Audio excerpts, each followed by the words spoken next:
এই কাহিনীর সমস্ত চরিত্র এবং ঘটনা সম্পূর্ণ কাল্পনিক। বাস্তবে জীবিত বা মৃত কোনো ব্যক্তি অথবা কোনো ঘটনার সাথে এর মিল থাকলে তা সম্পূর্ণ অনিচ্ছাকৃত এবং কাকতালীয়। ব্যবহৃত অপ্রাকৃত এবং অলৌকিক ঘটনাক্রম পরিবেশনার উপক্রম মাত্র। কুসংস্কারে বিশ্বাস করবেন না, কুসংস্কার ছড়াবেন না।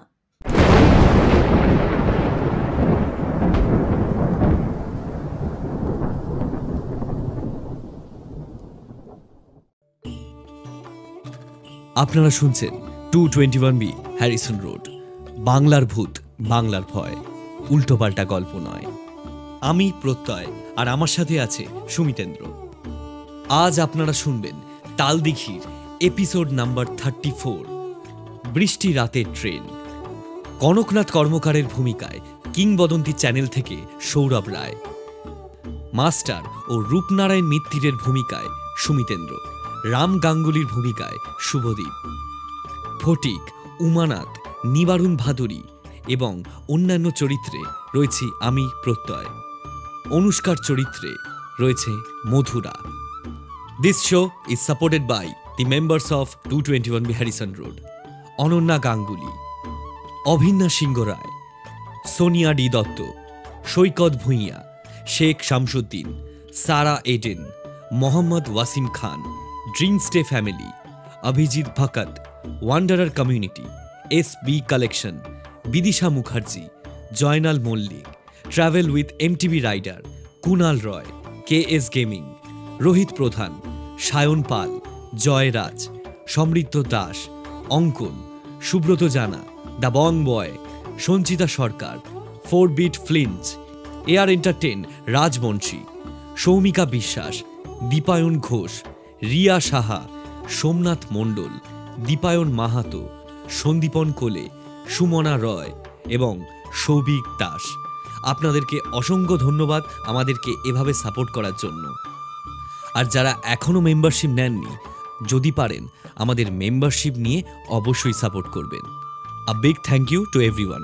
তাহলে শুরু হচ্ছে আমাদের আজকের তালদিঘির এপিসোড নাম্বার 34।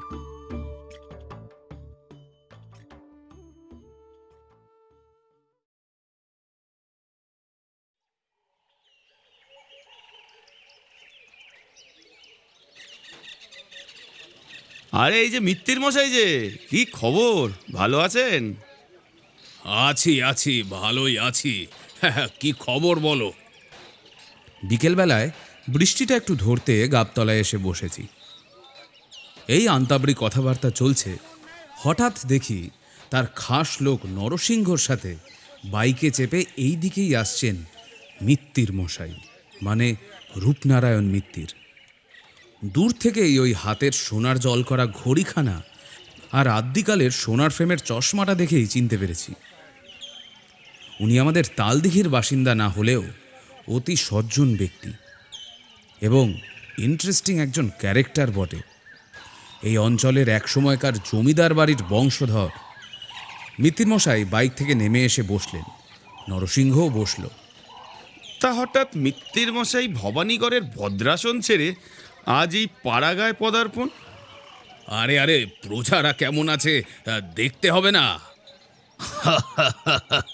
তারপর বলেন, শরীর টরীর ভালো আছে তো? হ্যাঁ, শরীর মন চাঙ্গা করতেই তো আসা। আজ আপনাকে কিন্তু একটা গল্প শোনাতে হবে, এই আর্জি নিয়েই কিন্তু এসেছি। এই সেরেছে, আপনি এত দূর তার জন্য ঠেঙিয়ে ঠেঙিয়ে এসেছেন? না, আর তাছাড়া কতদিন আপনাদের সাথে দেখা হয়নি, তাই ভাবলাম। ঠিক আছে, তবে রাজা মশাইয়ের হুকুম তো তামিল করতেই হবে। ঠিক ঠিক।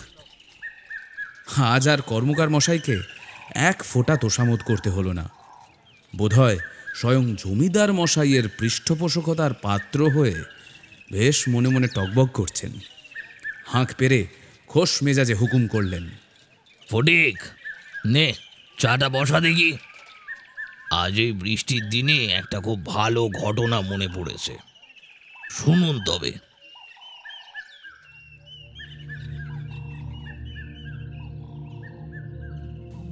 সেবার গরমে হেডমাস্টারের কাছ থেকে প্রায় জোর করেই কয়েকদিনের ছুটি নিয়ে বাড়ি গিয়েছিলাম। আসলে যতই বাজার থেকে কিনে খাই না কেন, নিজের বাড়ির গাছ পাকা আম কাঁঠালের স্বাদই যেন আলাদা। তার উপরে আছে মায়ের হাতের বানানো আমসত্ত্ব আর আমের আচার। এত জিনিসের লোভ কি আর সামলানো যায়? আমার আচারের বয়েম প্রায় ফুরিয়ে এসেছে, বাড়ি থেকে গিয়ে আবার আনতে হবে তো। আমি তখন যেখানে মাস্টারি করি সেই জায়গাটা নদিয়া জেলায়, আমাদের এই তালদিঘি থেকে অনেক দূরে। মাঝপথে 3-3টে ট্রেন বদলাতে হয়। গ্রামটার নাম চিতলডাঙ্গা। শিয়ালদা থেকে ট্রেনটা যখন এই স্টেশনে এসে ঢুকলো তখন সন্ধে হয়।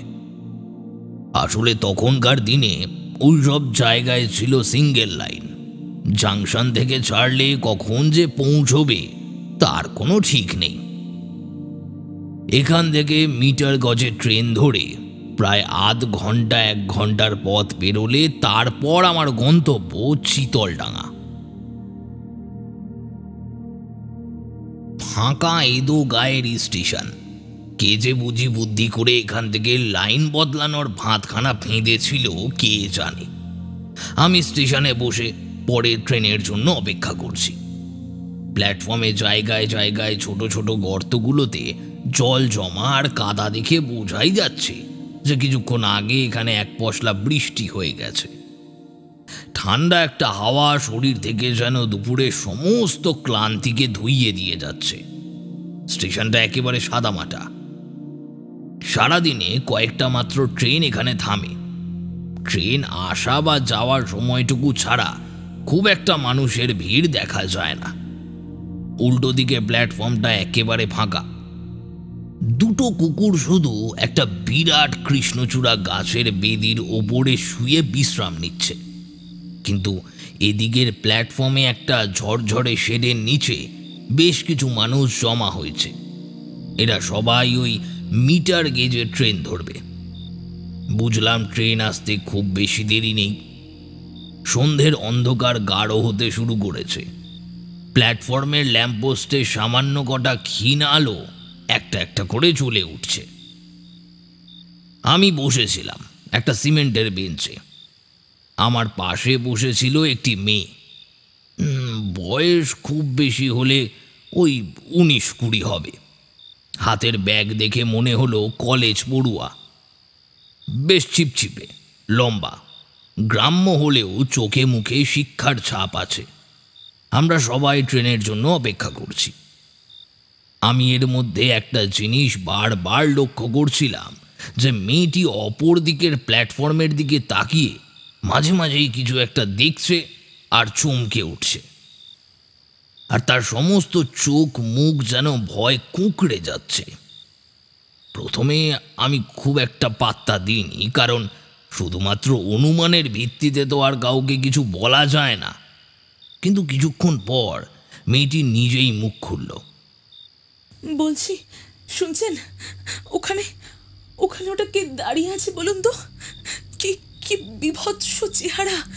অনেকক্ষণ ধরে আমার দিকে এক দৃষ্টে তাকিয়ে দাঁড়িয়ে আছে। আমি মেয়েটার কথা শুনে ওপারের প্রায় অন্ধকার প্ল্যাটফর্মটা একবার ভালো করে দেখে নিয়ে বললাম, কই, আমি তো কাউকে দেখতে পাচ্ছি না। প্ল্যাটফর্ম তো ফাঁকা। এই সন্ধেবেলা আলো আঁধারিতে আপনি নিশ্চয়ই কিছু ভুল দেখেছেন। না না, কোনো ভুল হয়নি, আমার বিশ্বাস করুন। বারবার কি কেউ ভুল দেখতে পারে? আমি স্পষ্ট দেখেছি একজন মহিলা দাঁড়িয়েছিল ওখানে। সাধারণ মানুষের চেহারা নয়, সাধারণ মানুষের চেহারা নয় ওটা। মাথার চুলগুলো রুক্ষ এলোমেলো, চোখ মণিবিহীন সাদা, মুখে বিচ্ছিরি একটা হাসি, খোলা মুখ দিয়ে অনবরত তরল ঝরছে, গায়ে একটা নোংরা ছেঁড়া কাপড়। মানে আপনি কি সত্যিই দেখতে পাচ্ছেন না? আমি দেখলাম মেয়েটি সত্যি খুব ভয় পেয়েছে। আমি ঠিক কি বলে যে সান্ত্বনা দেব কিছুই বুঝতে পারছিলাম না। আরও একবার চোখ বুলালাম প্ল্যাটফর্মটাতে। ঠিক প্রচণ্ড জোরে একটা বাজ পড়ল কোথাও কাছে। সর্বনাশ! এখন যদি বৃষ্টি নামে তাহলে তো মুশকিল। এইসব জায়গায় আবার পরিস্থিতি একটু এদিক ওদিক হয়ে গেলেই ট্রেন বাতিল হয়ে যায়। আকাশে মেঘের গড়গড়ানির সাথে এইসব নানান দুশ্চিন্তা মাথায় ভিড় করে আসছে। এমন সময় দূরে ট্রেনের হুইসেল শোনা গেল। ইতিমধ্যে এক দু ফোঁটা বৃষ্টিও শুরু হয়েছে। দেখতে দেখতে ট্রেনটা ঢুকলো প্ল্যাটফর্মে। সামনের প্ল্যাটফর্মটা ঢাকা পড়ে গেল। আমি আর আমার মতো অনেকেই হাঁপ ছেড়ে বাঁচলাম। যাক, আজ আর তেমন কোনো বিপর্যয় পড়তে হচ্ছে না। তাহলে যাত্রীরা সকলেই ব্যস্ত হয়ে উঠল। আমিও ঝটপট উঠে জানলার ধারে একটা জায়গা দখল করে বসলাম। দেখলাম ওই মেয়েটাও একই কম্পার্টমেন্টে উঠেছে। সে বসলো একটু দূরে, ওপাশের জানলার দিকে। ট্রেন স্টেশন ছেড়ে বেরিয়ে গেল। দুদিকে অন্ধকারে ঢাকা পৃথিবীর বুক জুড়ে অঝরে নেমে আসছে বৃষ্টি। কোথাও দিগন্ত বিস্তৃত ধান ক্ষেত, আবার কোথাও অন্ধকারে দস্যু দলের মতো কালো কালো গাছের জঙ্গল। কামরার হলুদ বাল্বের আলোটা বাইরে কিছুটা জায়গায় ছড়িয়ে পড়েছে। মাঝে মাঝে তার আবছায়া আবর্তের মধ্য দিয়ে ঢেকে যাচ্ছে এক একটা রেলের খুঁটি। এইসবের মাঝে বিদ্যুতের ঝলকে চারদিক আলোয় ভরে উঠে আবার নিভে যাচ্ছে। বাইরে বৃষ্টির তীব্রতা দেখতে দেখতে বেড়েই চলেছে। আমরা সব যাত্রীরা জানলার পাল্লাগুলো নামিয়ে দিলাম। যাত্রীর সংখ্যা এতই কম যে সম্পূর্ণ কম্পার্টমেন্ট জুড়ে যে যার মতো ছড়িয়ে ছিটিয়ে বসেছে। আমাদের সাথে সেখানে একজন ঝালমুড়িওয়ালাও উঠেছিল। আমি তার থেকে এক ঠোঙা নিয়ে চিবোতে লাগলাম। সেই কোন সকালে মায়ের হাতের কলাইয়ের ডাল আর আলু পোস্ত দিয়ে ভাত খেয়ে বেরিয়েছি। খিদে যেন পেটের ভিতরে ইঁদুরের দল ডন বৈঠক দিচ্ছে। বৃষ্টির জন্য আবহাওয়া ঠান্ডা, ফলে অনেকেই ঝিমোচ্ছে। যারা জেগে আছে তারা সব নিজেদের মধ্যে গল্প করছে। হঠাৎ আমার পিছনের সিট থেকে একজনের গলার স্বর ভেসে এলো। আরে স্যার বলে মনে হচ্ছে না। কোথায় গেছিলেন? তাই আপনাকে কয়েকদিন গ্রামে দেখিনি। আমি পিছন ফিরে ঘাড় ঘুরিয়ে দেখলাম বাজারের কাপড়ের দোকানের শঙ্করবাবু। মাঝে মধ্যেই উনি দোকানের মাল আনতে নানান জায়গায় হাটে বাজারে ঘুরে বেড়ান। আজও হয়তো গিয়েছিলেন। আমি বললাম, এই কয়েকদিনের জন্য বাড়ি গেছিলাম, পরপর দুটো ট্রেন মিস করে এটা পেলাম। ভদ্রলোক নিজের জায়গা ছেড়ে উঠে আমার সামনে এসে বসলেন। কথায় কথায় জানতে পারলাম উনি আর চিতলডাঙ্গা যাবেন না, পরের স্টেশনেই তিনি নামবেন। ওখানে নাকি ওনার শ্বশুর বাড়ি। আগামীকাল জামাই ষষ্ঠী সেরে একেবারে বউ বাচ্চা নিয়ে পরশু দিন ফিরবেন। একটা একটা করে স্টেশন আসছে আর যাত্রীরা সব একে একে নামতে নামতে বগি ফাঁকা হয়ে যাচ্ছে। মেয়েটি একটু দূরে জানলার দুটো সিট বাদ দিয়ে আমার মুখোমুখি বসে আছে। দু একটা লোক ছাড়া আর তেমন কোনো যাত্রী নেই। জানলার বাইরে আর এক নাগারে কতক্ষণ তাকিয়ে থাকা যায়। হাতের মুড়িটাও প্রায় শেষ। এদিকে শঙ্করবাবুও নেমে গেছেন। কাজেই মাথায় চিন্তা ভাবনার ঘাটতিটা মেটাতেই বোধ হয় সন্ধেবেলা স্টেশনের কথাটা মনে পড়ল। মেয়েটা কাকে দেখে ওরকম ভয় পাচ্ছিল? কই, আমি তো কাউকে দেখলাম না। মেয়েটির কি মাথায় কোনো সমস্যা আছে নাকি? সে কি সত্যি কাউকে দেখেছিল? তবে আমি দেখতে পেলাম না কেন? এই সব নানান কথা ভাবছি আর মেয়েটার দিকে মাঝে মাঝে তাকাচ্ছি। ভাবতে ভাবতে কখন যে দু চোখের পাতা লেগে গেছে সেটা বুঝতে পারিনি। ক্লান্ত শরীর, তার ওপর জানলার ধারে বসাতে ঠান্ডা হাওয়া পুরো মাত্রায় এসে ধাক্কা মারছে। কতক্ষণ ঘুমিয়েছিলাম তা বলতে পারবো না। ঘুম ভাঙল একটা ঝাঁকুনিতে। দেখলাম ট্রেনটা একটা স্টেশনে এসে দাঁড়িয়েছে। উঁকি মেরে দেখলাম স্টেশনের নাম বাতাসপুর। বুঝলাম আমার নামতে এখনো বেশ খানিকটা দেরি আছে। হঠাৎ কেমন একটা শব্দে আমি কম্পার্টমেন্টের ভিতরে তাকালাম। কখন যে সবাই যে যার জায়গায় নেমে গেছে তা টের পাইনি। আমি ছাড়া শুধু রয়েছে সেই মেয়েটি। হঠাৎ দেখি মেয়েটি কেমন যেন করছে। ভয়ানক কোনো কিছু হঠাৎ চোখের সামনে এসে পড়লে মানুষ যেমন করে ঠিক সেই রকম। দু চোখ দিয়ে যেন ভয় ঠিকরে পড়ছে, মুখটা প্রায় কাঁদো কাঁদো। তার নজর স্থির হয়ে আছে ঠিক আমার দিকে। না, ভুল বললাম, আমাকে পেরিয়ে ঠিক পিছনের দিকে। আমি যে তাকে এতক্ষণ লক্ষ্য করছি সেটা সে যেন বুঝতেই পারেনি। আপনার পেছনে দেখুন, সরে আসুন ওখান থেকে। এমন কথা শুনলে কার না পিলে চমকে উঠবে বলুন। আমিও চমকে একবার পিছনে তাকালাম, কিন্তু না, কোথায় কে, কাউকেই নজরে পড়ল না আমার। আমি বললাম, কার কথা বলছেন বলুন তো? কই, কোথাও তো কেউ নেই। কি বলছেন আপনি তখন থেকে? বলুন তো, কিছুই কি দেখতে পাচ্ছেন না? স্টেশনের ওই মহিলাটা ঠিক আপনার পেছনেই দাঁড়িয়ে আছে, এক দৃষ্টি তাকিয়ে আছে আমার দিকে। আমি আরো একবার পিছনে ঘুরে তাকালাম, না, এবারও কেউ নেই। গতি কমতে কমতে ট্রেনটা হঠাৎ থেমে গেল। বাইরের বৃষ্টিটা তখনও মুষলধারে পড়ছে। কোন স্টেশন সেটা দেখার জন্য আমি জানলার পাল্লাটা তুললাম। দেখলাম কোনো স্টেশন নয়, ট্রেনটা একটা নির্জন অন্ধকার প্রান্তরে এসে দাঁড়িয়ে আছে। যতদূর মনে হয় পরের স্টেশনে ঢোকার সিগন্যাল পাইনি। এদিকে আমার একমাত্র ভয় আড়ষ্ট সহযাত্রী তখনও কেমন যেন ভয় কেঁপে কেঁপে উঠছে। খোলা জানলাটা দিয়ে ঠান্ডা হাওয়া ঢুকছে কম্পার্টমেন্টের ভিতরে। ঠিক ভয় পাওয়ার মতো কোনো কারণ না থাকলেও আমার সমস্ত শরীরটা কেমন যেন শিরশির করে উঠল। মেয়েটা সেই স্টেশন থেকে বারবার একই কথা বলে আসছে। কোনো মানুষের তো আর বারবার চোখের ভুল হতে পারে না। আমি আমার জায়গা থেকে উঠে তার একটু কাছে এসে বসলাম। দেখে মনে হলো মেয়েটাও যেন একটু সাহস পেল। বিপদের মুখে পড়লে যে কোনো মানুষের সঙ্গই আমাদের উত্তেজনার খানিক উপশম ঘটিয়ে থাকে।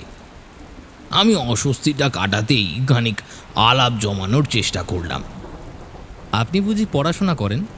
কোথায় যাবেন? হ্যাঁ, কলেজে পড়ি আমি। আসলে প্রতিদিন এই সময়ের মধ্যে বাড়ি পৌঁছে যাই, কিন্তু আজকে নৈহাটি থেকে ট্রেনটা এত দেরিতে ছাড়লো, আগের ট্রেনটা পেলামই না। আমি নামবো চিতলডাঙায়। আমি ওই স্টেশনে নামব। ওখানকার নারায়ণ সান্যাল হাই স্কুলে আমি পড়াই। ওই 1.5 বছর হলো এসছি আমি এখানে। হ্যাঁ, ও স্কুল তো অনেক পুরনো, আমার বাবা কাকারাও পড়তো। তখন অবশ্য প্রাইমারি ছিল, কিন্তু ওটা লাইনের ওপারে আর আমাদের বাড়ি লাইনের এপারে। আপনাদের স্কুলের একজন শিক্ষক আমাদের পাড়ায় থাকেন, হরিপদ সান্যাল, ভূগোল পড়ান। এতক্ষণে ট্রেনটা আবার ছুটতে শুরু করেছে দেখে দুজনেই আরও খানিকটা হাঁপ ছেড়ে বাঁচলাম। আরও খানিকটা স্বাভাবিক হয়ে সে বলল, আপনি এতক্ষণ যেখানে বসেছিলেন ঠিক তার পেছনে ওই মহিলাটা দাঁড়িয়েছিল। কি ভয়ানক চেহারা! আমি স্টেশনেও দেখেছি, বিশ্বাস করুন, কিন্তু আমার মনে হয় না আর কেউ দেখতে পেয়েছে বলে।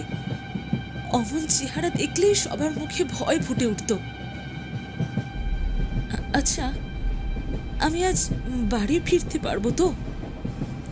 কিছু হবে না তো আমার? আরে বাবা, ওইসব নিয়ে চিন্তা করবেন না। ও কি দেখতে কি দেখেছেন, ছাড়ুন, ওইসব কথা বাদ দিন। ভয় যে আমারও করছিল না, এই কথা বললে মিথ্যে বলা হবে। এমন অদ্ভুত কাণ্ড হলে কার না ভয় করবে? হ্যাঁ, মানছি আমি কিছুই দেখিনি, কিন্তু আমার পাশে বসে মানুষটা যা বলছে, যেভাবে বলছে, তাতে যে ব্যাপারটা অন্তত তার কাছে সত্যি, এ নিয়ে কোনো সন্দেহ নেই। হঠাৎ কম্পার্টমেন্টের আলোটা একবার দপ করে নিবেই আবার জ্বলে উঠল। চিতলডাঙার আগে ট্রেন আর কোথাও থামবে না, তাই আর কোনো মানুষ ওঠার সম্ভাবনা নেই। এই সময় আরও 2-1টা প্যাসেঞ্জার থাকলে ভালো হতো, আরও একটু মনের জোর পেতাম। মেয়েটা এবারে তোতলাতে তোতলাতে আমায় প্রশ্ন করল, চিতলডাঙা এখনো কত দূর? খুব বেশি নয়, আর 10 মিনিট মতো। আপনি হয়তো ভাবছেন আমি আপনাকে মিথ্যা বলছি, বা হয়তো ভাবছেন আমার মাথার কোনো সমস্যা আছে। আরে না না, কোনো সমস্যা নেই। কিন্তু বিশ্বাস করুন, আমি মিথ্যা কথা বলছি না। বেশ কয়েকদিন ধরে স্টেশন থেকে বাড়ি যাওয়ার পথে আমার কেমন যেন একটা ভয় ভয় ভয় করে। মনে হয় কেউ আমাকে লক্ষ্য করছে। আপনি এইসব কথা বাড়িতে জানিয়েছেন? বলেছি, কিন্তু কেউ বিশ্বাস করতে চায় না। বলে বলে সবই নাকি আমার মনের ভুল। কথাগুলো বলার সময় মেয়েটার মুখটা বড় অসহায় লাগছিল। সত্যি কাউকে তো আর ইচ্ছে করে ভয় পায় না কেউ। যাই হোক, কথায় কথায় বাকি পথটা পেরিয়ে গেল।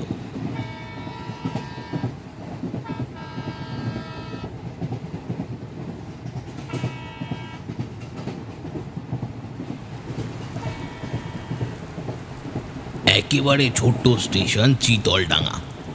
কয়েকটা সিমেন্টের বেঞ্চ, আর হাতে গুনে 2-3টে ল্যাম্পপোস্ট, একটা ছোট্ট শেড, আর একটু দূরে একটা চায়ের দোকান আর একটা টিকিট ঘর। নেহাত কয়েকদিন হলো যাতায়াত করতে করতে অভ্যাস হয়ে গেছে। নতুন লোক হলে ভারী অসুবিধা। ট্রেনটা প্ল্যাটফর্মে ঢুকতেই উঠে দাঁড়ালাম, সাথে ওই মেয়েটাও। তাও ভালো, দুজনের কাছেই ছাতা রয়েছে। ভাবলাম একলা মেয়ে মানুষ, রাত হয়েছে, তার ওপর আবার ভয় পেয়েছে। তাছাড়া আবহাওয়াও একদম ভালো না, বৃষ্টি পড়েই চলেছে। আকাশে মেঘের গর্জন এখনো লেগেই আছে। কোন দিকে যাবে একবার জিজ্ঞেস করে দেখাটা দরকার। প্রয়োজন পড়লে খানিকটা এগিয়ে দেওয়া যাবে। ট্রেনটা থেমেছে। এইসব ভাবতে ভাবতে সবেমাত্র ছাতাটা খুলে দুজনেই প্ল্যাটফর্মে পা রেখেছে কি রাখিনি, অমনি ট্রেনটা যেদিক থেকে ঢুকলো সেই দিকে তাকিয়ে মেয়েটা হঠাৎ আঁতকে উঠল। আমি তার দৃষ্টি অনুসরণ করে দেখি, কই কিছুই নেই। মৃদু ছড়িয়ে পড়া হলুদ আলোয় বৃষ্টি ভেজা প্ল্যাটফর্ম, আর এই ট্রেন থেকেই আর যে 3-4টে লোক নেমেছে তাদের ছাড়া তেমন কিছুই নেই। এদিকে মেয়েটার চোখে মুখে যেন সাক্ষাৎ মৃত্যু ভয় ফুটে উঠেছে। সে একইভাবে লম্বা প্ল্যাটফর্মটার দিকে তাকিয়ে 1 পা 2 পা করে পেছোতে শুরু করেছে। মুখে কোনো কথা বলছে না, হয়তো বলতে পারছে না। আতঙ্ক ব্যাপারটা ছোঁয়াছে, অস্বস্তিটা আমারও বেড়েছে। আরে কি হলো, এমন করছেন কেন? ওই ওই দেখুন, ওই দেখুন, লাইট পোস্টের নিচে দেখুন কে দাঁড়িয়ে আছে। সেই মহিলা, দেখতে পাচ্ছেন না? আমাকে ডাকছে, হাতছানি দিয়ে খালি ডাকছে। হাসছে আমার দিকে তাকিয়ে, মুখ থেকে অনর্গল লালা বেরিয়ে আসছে। না না, আমি যাব না, আমি কিছুতেই যাব না ওদিকে, কিছুতেই না, কিছুতেই না। কই কিছুই তো নেই। আপনার ভয়টা, আরে আরে এই যে কথা শেষ হতেই মেয়েটি উল্টো দিকে ঊর্ধ্বশ্বাসে ছুটতে লাগলো। আমি বিস্ময় হতবাক হয়ে চেঁচিয়ে উঠলাম, আরে কোথায় যাচ্ছেন ওদিকে? আরে দাঁড়ান, ওইভাবে দৌড়বেন না। আমার কোনো চিৎকারই মেয়েটার কানে পৌঁছল না। চোখের পলকে ছুটতে ছুটতে সে যেন অন্ধকারে মিলিয়ে গেল। আমি তার চলে যাওয়া পথের দিকে হতবম্বের মতো তাকিয়ে রইলাম। এত ঘটনা বলতে যতটা সময় লাগলো, ঘটতে লেগেছিল তার অর্ধেকেরও কম। হুঁশ ফিরল ট্রেনের শব্দে। ট্রেনটা হুইসেল বাজিয়ে স্টেশন ছাড়ল। স্টেশনের চায়ের দোকানটা তখনও খোলা। এমন সব অদ্ভুত ঘটনার মধ্যে মাথাটা প্রায় কাজ করা বন্ধ করে দিয়েছিল। ভাবলাম ছুটে গিয়ে লাভ নেই, তার চেয়ে 1 কাপ চা খেয়ে তারপর রওনা দেব। এমন সময় কিছুটা দূর প্ল্যাটফর্মের মাথার দিকটা থেকে কিছু মানুষের চিৎকার শোনা গেল। শুনে মনে হচ্ছে কিছু একটা অঘটন ঘটেছে। দোকানদার বেরিয়ে এলো ভেতর থেকে, আমাকে বলল, দাদা একটু দাঁড়ান, মনে হয় কেউ কাটা পড়েছে। কথাটা শুনে আমার বুকের ভেতরটা কেমন যেন ছ্যাঁত করে উঠল। কাজেই আমিও ছুটলাম দোকানদারের পিছন পিছন। দেখলাম প্ল্যাটফর্মের মাথার দিকে লাইনের ওপর 4-5 জন জটলা পাকিয়ে কিছু একটা দেখছে। আমি ভিড় ঠেলে সামনে এগিয়ে গেলাম। বুকের ভিতর কিছুক্ষণ আগে জেগে ওঠা ভয়টা যেন বাস্তবে পরিণত হলো। ভিড়ের মধ্যেই একজনের টর্চের আলোয় দেখলাম লাইনের ওপর পড়ে আছে মেয়েটার রক্তাক্ত কাটা পড়া শরীরটা। তার মুখে একটা বিস্ফারিত চাউনি, যেন মৃত্যুর আগের মুহূর্তে কোনো ধাতব ইঞ্জিন নয়, সামনে এসে দাঁড়িয়েছিল এক মূর্তিমান বিভীষিকা। বৃষ্টির জলে রক্ত ধুয়ে চারদিকটা লাল হয়ে যাচ্ছে, যেন মনে হলো তার শরীরটা এখনো অল্প অল্প কাঁপছে, কিন্তু এমন অবস্থা যে বাঁচার আর কোনো সম্ভাবনা নেই।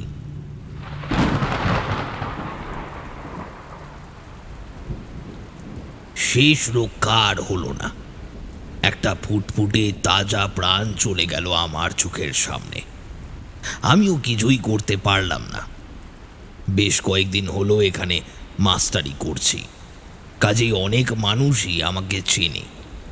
ঘটনাস্থলে চাওয়ালা আর বাকি কয়েকজনকে দাঁড় করিয়ে রেখে আমি এবং এখানকারই একটা মুখ চেনা ছেলে ছুটলাম স্টেশন মাস্টারের ঘরের দিকে। এই মাত্র কয়েকজন হাতে গোনার মধ্যেও খবর যে এত তাড়াতাড়ি কি করে পৌঁছয় কে জানে। স্টেশন মাস্টার ইতিমধ্যেই খবরটা পেয়ে এদিকেই আসছেন। স্টেশন মাস্টার ভদ্রলোক মেয়েটিকে চিনতেন। তিনি একজনকে দিয়ে মেয়েটির বাড়িতে খবর পাঠানোর ব্যবস্থা করলেন। কিছুক্ষণের মধ্যেই অনেক মানুষের সঙ্গে তার বাড়ির লোক এসে উপস্থিত হলো। আমি আর আগ বাড়িয়ে তাদের কিছু বললাম না। যে যাওয়ার সে তো চলেই গেছে। অযথাই ওসব কথা বলে জটিলতা তৈরি করার কোনো প্রয়োজন নেই। গ্রামের দিক, ঝড়ের রাত। যখন পুলিশ এসে পৌঁছালো তখন 2 ঘন্টা পেরিয়ে গেছে। মেয়েটি আমার কেউ নয়, তার সাথে পূর্ব পরিচিতিও নেই, কেবল এই কয়েক মুহূর্তের পরিচয়। হয়তো তার জীবনের শেষ লগ্নে এসে আমার সাথে অকস্মাৎ দেখা হয়ে যাওয়াটা নেহাতই আমাদের দুজনেরই ভাগ্যের এক নিষ্ঠুর সমাপতন। আমি চাইলেই এতক্ষণে স্টেশন থেকে বেরিয়ে আসতে পারতাম, কিন্তু তার ওই করুণ অসহায় মুখটা মনে পড়ে গেল বারবার।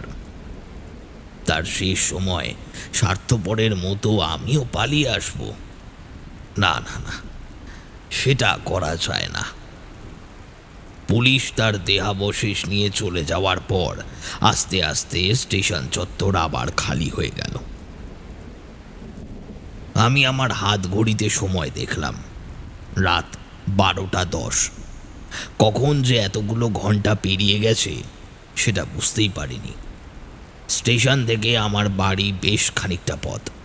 এমনিতে হলে তাও 1-2 ভ্যান বা রিক্সা পাওয়া যেত, কিন্তু এখন সেসব নেহাতি দুর্লভ। বৃষ্টিটা সেই তখন থেকে অনবরত ঝরেই চলেছে। কেন জানি না, দেখবে, যদিও এটা আমার একটা আজগুবি ধারণাই বলতে পারো, দেখবে কেউ মারা গেলে বৃষ্টি খুব হয় বা বৃষ্টি থামতে চায় না। নেহাতি কাকতালীয় ব্যাপার, তবে কেন জানি না একটা অদ্ভুত মিল খুঁজে পাই দুটো ঘটনার মধ্যে। স্টেশন থেকে বেরিয়ে যেই কাঁচা রাস্তাতে পা দিয়েছি অমনি কানে তালা লাগিয়ে কাছেই কোথাও একটা বাজ পড়ল। আমি একবার মনে মনে ঈশ্বরকে স্মরণ করে হাঁটা লাগালাম। এই জনমানবহীন দুর্যোগের রাতে তিনি একমাত্র সহায়। ব্যাগ থেকে ছাতাটা বের করে সেটাকে মাথার ওপর মেলে ধরে আমি হাঁটতে শুরু করলাম। বর্ষায় গ্রামের রাস্তাঘাটের অবস্থা এমন হয় যে চাইলেও জোরে পা চালানো যায় না। স্টেশন থেকে একটু গেলেই একটা ছোট সাঁকো পড়ে, সেটা পেরোলেই গ্রামের রাস্তা শুরু। বাঁশের সাঁকো, তার ওপর ঝিরিঝিরি আবার বৃষ্টি। খুব সাবধানে পার হচ্ছি সেটা। হঠাৎ আমার কেন জানি না মনে হলো আমি ছাড়াও সাঁকোটাতে আরও একজন আছে। মনে একটু জোর পেলাম, ভাবলাম আমার মতো আরও কেউ হয়তো স্টেশন থেকে বাড়ি ফিরছে, বাকি পথটা তার সাথেই যাওয়া যাবে। কিন্তু সাঁকো পেরিয়ে পেছনে ফিরে তাকাতেই দেখলাম, ওমা, কেউ নেই কোথাও। ফেলে আসার রাস্তাটা যেন চাপ চাপ অন্ধকারে ঢাকা। প্রথমে ভাবলাম হয়তো আমার মনের ভুল। আমি আবার হাঁটতে শুরু করলাম। সাঁকো পেরিয়ে এসে পড়লাম চিতলের মাঠের পথে। রাস্তার একধারে বিস্তীর্ণ মাঠ, অন্যদিকে বাঁশবাগান। ল্যাম্পপোস্টের আলোয় বৃষ্টির ফোঁটাগুলো যেন ঠিক রাশি রাশি উড়ন্ত জোনাকির মতো ঠেকছে। চারিদিকে সোঁদা মাটির গন্ধ। মাঝে মাঝে কাদায় এমনভাবে পা আটকে যাচ্ছে যে সেটাকে জোর করে টেনে তুলতে হচ্ছে। তার উপর সারাদিনের ধকলে শরীর প্রচণ্ড ক্লান্ত। কতক্ষণে বাড়ি গিয়ে বিছানায় গা এলাবো তাই ভাবছি তখন। বাঁশবাগানটা পার করলেই গ্রামের শ্মশানটা।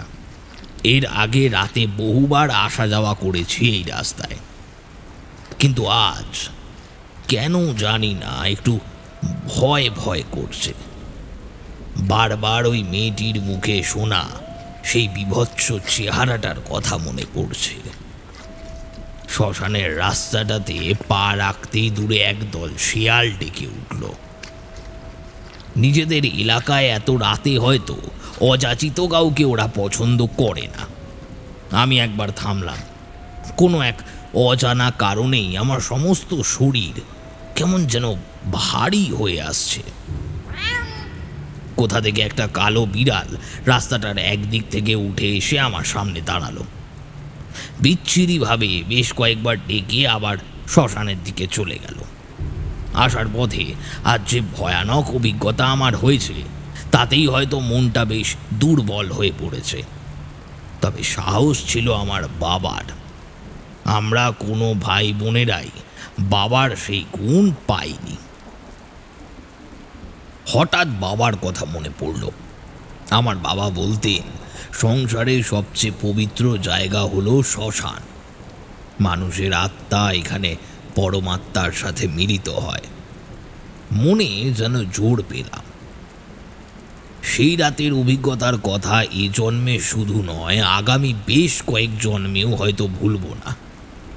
আমি ছাতাটা মাথায় দিয়ে হেঁটে চলেছি। ঠিক শ্মশানটা পেরিয়ে একটা বাঁক ঘুরতেই আমার দিকে বেশ কয়েক হাত সামনে দেখলাম কেউ একটা হেঁটে যাচ্ছে।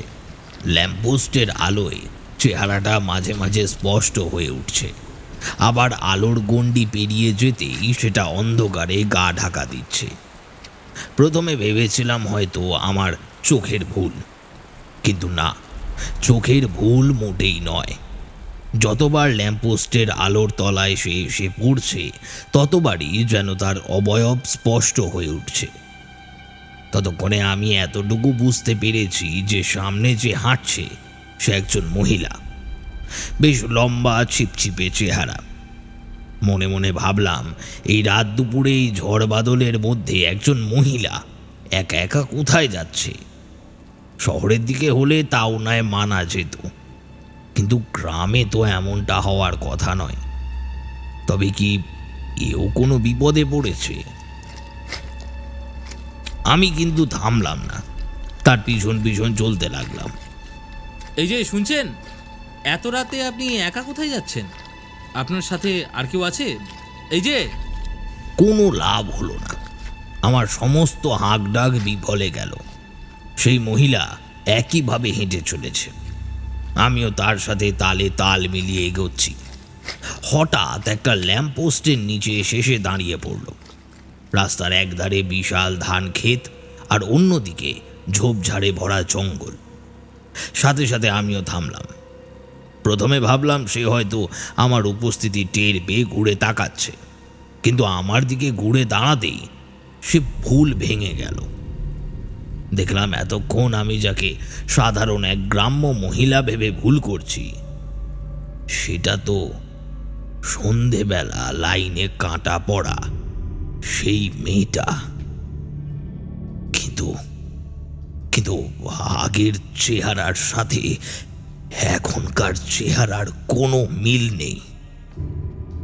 সে চোখে একসময় প্রচণ্ড ভয় দেখেছিলাম, এখন সেই সাদা মণিবিহীন চোখ দুটো কি কি ভয়ানক রকমের হিংস্র। পরনের শাড়িটাও হুবহু এক কান ছেঁড়া, খোলা মুখ দিয়েও অনবরত জোরে পড়ছে লালারস। ঠিক ঠিক এইরকমই একটা চেহারার বর্ণনা ওই মেয়েটাই আমাকে দিয়েছিল।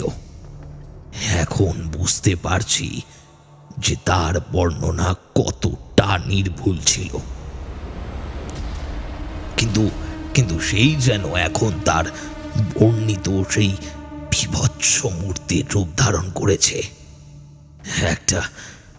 একটা বিভৎস পৈশাচিক হাসিতে মেয়েটির চেহারা যেন আরো অনেক ভয়ানক হয়ে উঠেছে।